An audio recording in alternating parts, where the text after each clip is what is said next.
Russia threatens nuclear war on Ukraine. I'm just so tired of these countries pump faking nuclear war. That's what I'm saying, bro. Like, somebody do it already. Right. Somebody, I want to see what that shit. I try to see what that shit's about. Come on. I try to see some shit disintegrate. Ain't that's what y'all said it do? Stop pump faking it. Shoot something, bitch ass nigga. I couldn't be president. A nuclear weapon? Nigga, you bet. Hey, if it's up, it's stuck, nigga. Russia threatens nuclear war on Ukraine. I'm just so tired of these countries pump faking nuclear war. That's what I'm saying, bro. Like, somebody do it already. Right. Somebody, I want to see what that shit. I try to see what that shit's about. Come on. I try to see some shit disintegrate. Ain't that's what y'all said it do? Stop pump faking it. Shoot something, bitch ass nigga. I couldn't be president. A nuclear weapon? Nigga, you bet. Hey, if it's up, it's stuck, nigga. Russia threatens nuclear war on Ukraine. I'm just so tired of these countries pump faking nuclear war. That's what I'm saying, bro. Like, somebody do it already. Right. Somebody, I want to see what that shit. I try to see what that shit's about. Come on. I try to see some shit disintegrate. Ain't that's what y'all said it do? Stop pump faking it. Shoot something, bitch ass nigga. I couldn't be president. A nuclear weapon? Nigga, you bet. Hey, if it's up, it's stuck, nigga. Alright, Shalom. All praise to the Most High Yahweh, Ba'ashem, Yahweh Shai, Ba'ashem Rakah Radash. Double honors to the apostles and elders of Great Millstone who rule well. Peace and salutation to you, brother. Hopefully I push this word of truth and sincerity. Alright, this video here is stop pump faking on nuclear destruction. Alright.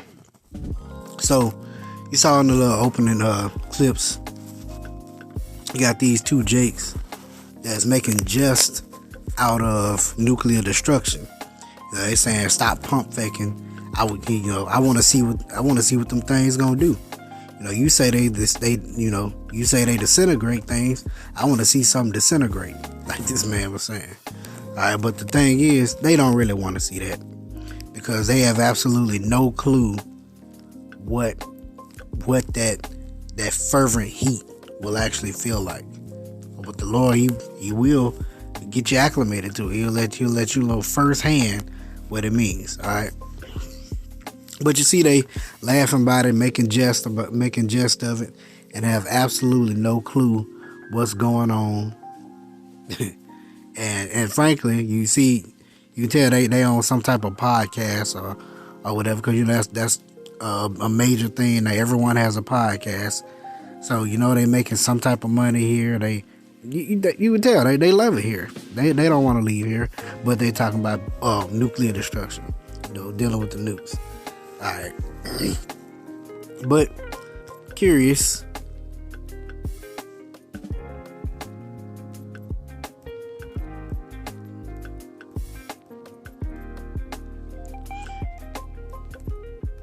Look up this term, pump fake.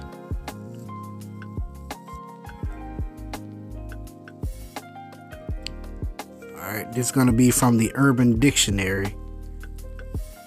The term pump fake: to throw for a loop, to deceive, or to fool.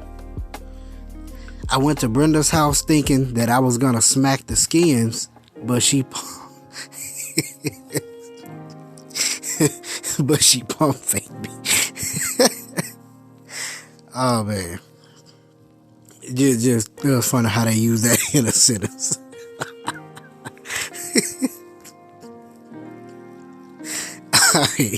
Pump faking. It says, pump faking is when you pretend to have a weapon, normally a gun, around your waistband, sticking your hand on your waist, pretending to hold the grip of the weapon. Normally used to threaten others around them, or using it to scare someone that doesn't know if they've got a gun or not. So they're using the term pump faking. Okay, here's another one. A pump faker. A pump faker is a person who states intentions to do something and never follows through. A person who is notorious for making plans but never following through. So they're saying that they want these nations with nuclear capabilities to stop stating their intentions and just simply follow through. Okay, But like I said, they don't really want that. But that's they'll find out. So this is Amos chapter 5 verse 18. It says, "Woe unto you that desire the day of the Lord. To what end is it for you? The day of the Lord is darkness and not light. As a man did flee from a lion, and a bear met him." Okay. "Or went into the house and leaned his hand upon the wall, and a serpent bit him. Shall not the day of the Lord be darkness and not light, even very dark with no brightness in it?" Okay.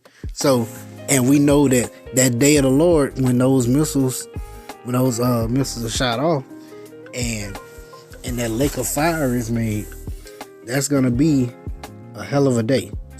And it says, "Woe unto you that desire the day, to what end is it for you?" Because if these people don't know what's to come, how dreadful that day really will be, because the Lord Yahushua, he's coming back to deliver and to destroy.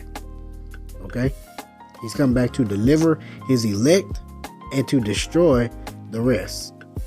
Then it says, "As if a man did flee from a lion, or a bear met him, or went into the house." So think about you running from a lion, and and then you kind of get away from a lion, or you get a little breather, you run into a bear. Like, damn.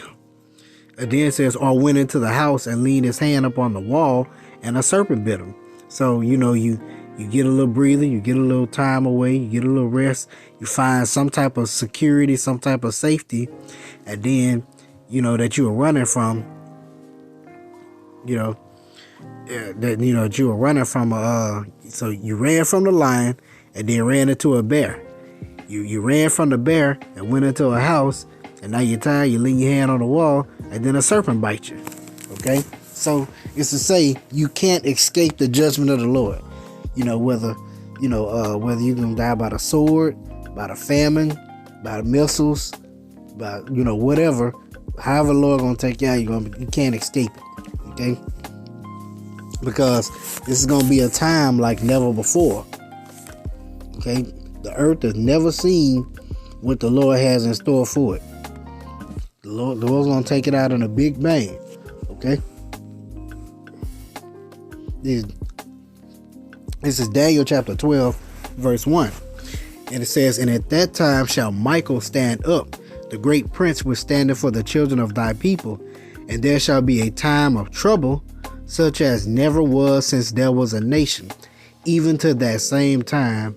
And at that time thy people shall be delivered, every one that shall be found written in the book." Okay? So now, it's got to be a troublesome time if the Lord literally is going to have Michael the archangel stand up to fight also. You know what I'm saying? You're going to have the angels. You have to have the angels coming with the Lord. Okay?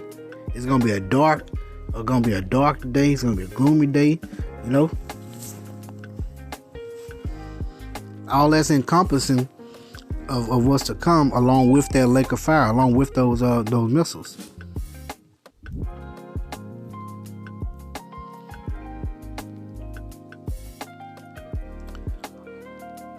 This is Joel chapter 3 verse 9, and this is leading up to it. Okay, "Proclaim ye this among the Gentiles, prepare war, wake up the mighty men, let all the men of war draw near, and let them come up. Beat your plowshares into swords, and your pruning hooks into spears. Let the weak say, I am strong." Okay, so we're going to, instead of take those instruments of cultivation and put them into instruments of war. Okay, and then if you want to put it forth in these times, we're going to take more of the funding from out of the budget, or out of the economic system for growing food and different things, and put it into war. Because remember, there's big money, there's big bucks in war. There's a lot of money to be made off of war. Okay, to let the weak say, I am strong. So even those small nations, those weaker nations, even they have nuclear capabilities now. Okay, Assemble yourselves, and come all ye heathen, and gather yourselves together round about. Thither cause thy mighty ones to come down, O Lord. Let the heathen be weakened, Shalakia, let the heathen be wakened, and come up to the valley of Jehoshaphat. For there will I sit to judge all the heathen round about. Put ye in the sickle, okay? For the harvest is ripe. Come down, you, Shalakia, come get you down, for the press is full. The fast overflow, for their wickedness is great. All right, and it say the flesh is full, meaning that that time of the harvest is ripe, is ready. Okay, because the Lord he has a certain time in which He set for everything to take place, and then once that time is fulfilled, then the Lord will move forward with it. So He has a set amount of wickedness that must play out within the earth, that must fill up to a certain amount before He comes and destroys it. Okay, before He comes and cuts it down.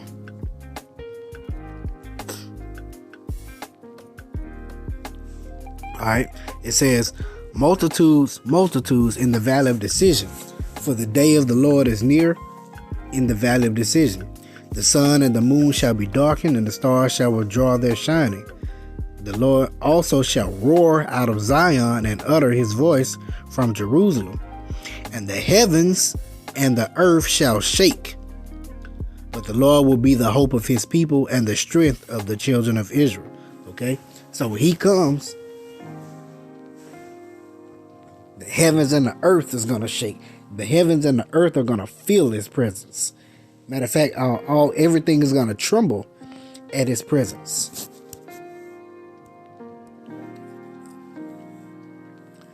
This is 2nd Ezra chapter 13, verse 2.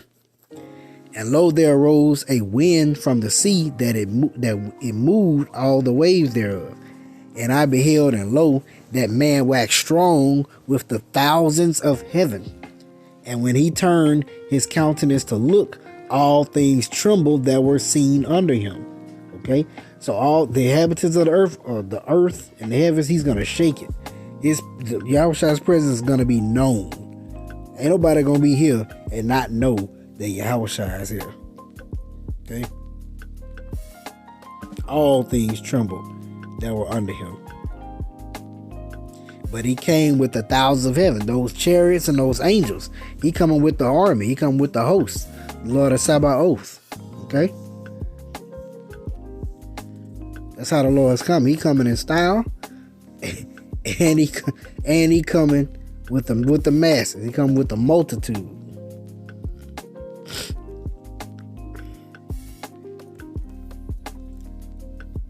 All right, just to give even more proof. This Psalm chapter 68, verse 17. The chariots of the Most High are 20,000, even thousands of angels. The Lord is among them, as in Sinai, in the holy place. So the Lord is coming with the host of heaven. Okay?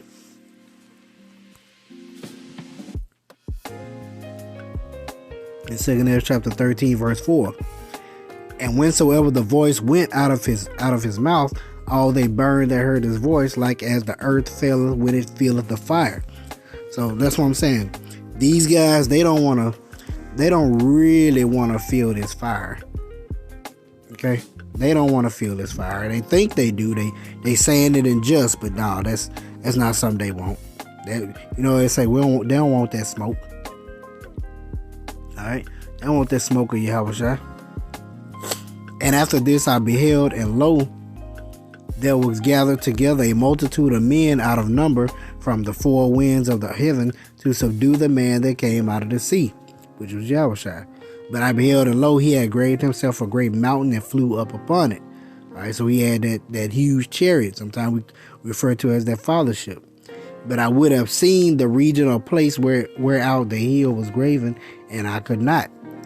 And after this I beheld, and lo, all they which were gathered together to subdue him were so afraid, but yet durst fight. So even though they were scared, the Lord put the Spirit on them to fight him. And lo, as he saw the violence of the multitude that came, he neither lifted up his hand, nor held sword, nor any instrument of war, but only I saw that he sent out of his mouth, as it had been, a blast of fire, and out of his lips a flame of breath, and out of his tongue he cast out sparks and tempest. Okay, it's gonna be that fire from the missiles, and on top of that, you're gonna have the laser beams from the chariots.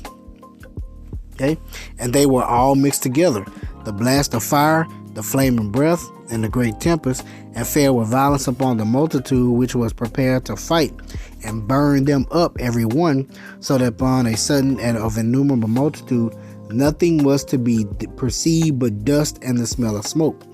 When I saw this, I was afraid. Now, Ezra says when he saw it, he was afraid. This guy says, "Oh, I thought those the missiles, the missiles, they could disintegrate.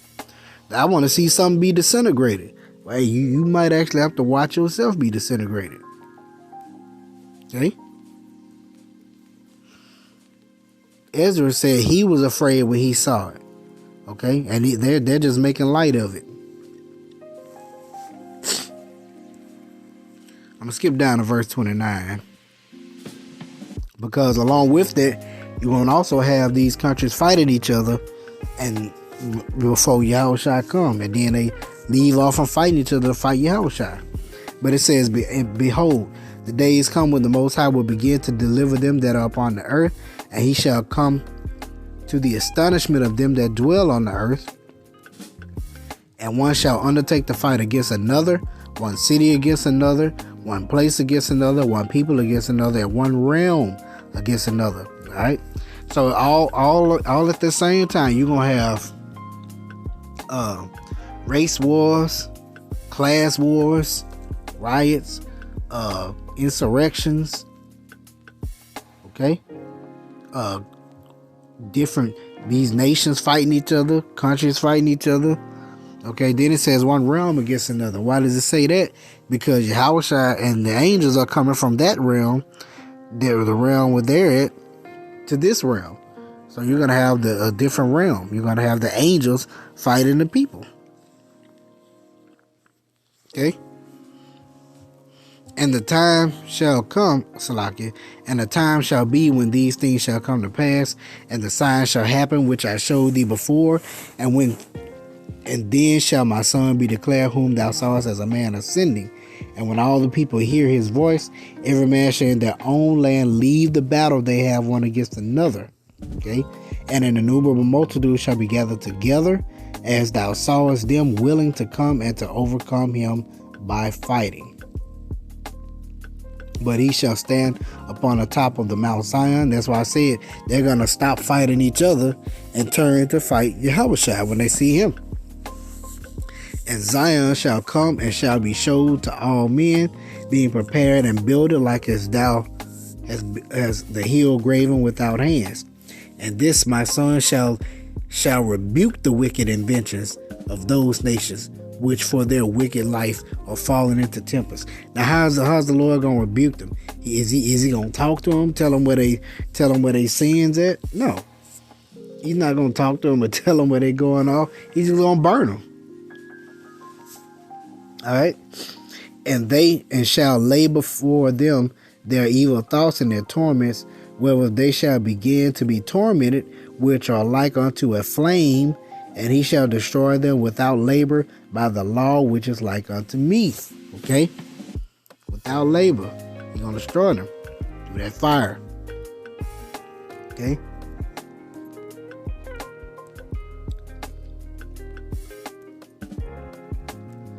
It's Malachi chapter 4, verse 1. It says, For behold, the day cometh that shall burn as an oven. Okay? They want them nuclear missiles launched.